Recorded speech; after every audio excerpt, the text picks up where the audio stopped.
Hey guys, I just want to make a short video here to kind of explain what I'm doing.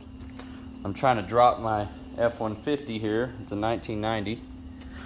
Trying to drop it for free, and I'll show you what I'm doing. So, a stock setup on your axle will look like this.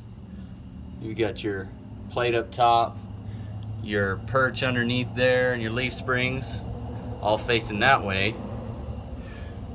And then you do the opposite with it. You put your plate on the bottom, your leaf springs, and then I made a perch, and then you can just leave your other one up there in case you want to switch it back at a later time.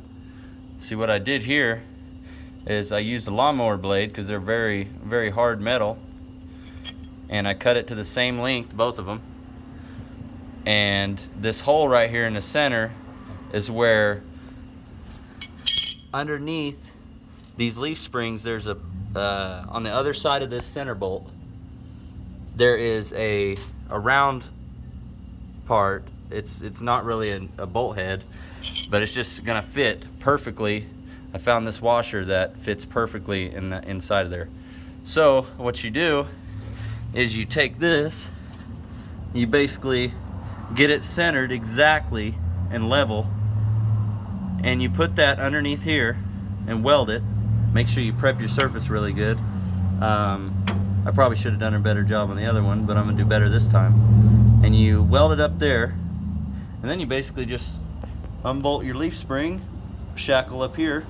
I did it by taking the bottom bolt, and I undid the front one up there, and then you just take the leaf spring completely out, and then you go ahead and weld on, put the leaf spring underneath, bolt your first one first, your front one on up there, bolt it up first, then bolt the back one up. It's easier that way.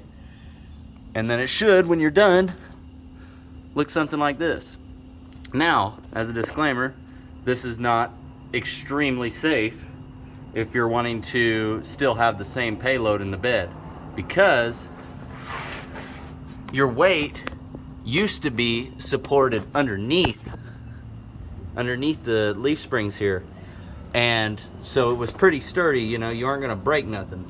But when you mount it like this, the risk you're taking is these U-bolts are what is holding the weight in your bed. So if you load your bed completely up, you're probably gonna break it, and you're probably gonna wreck. So I wouldn't recommend that.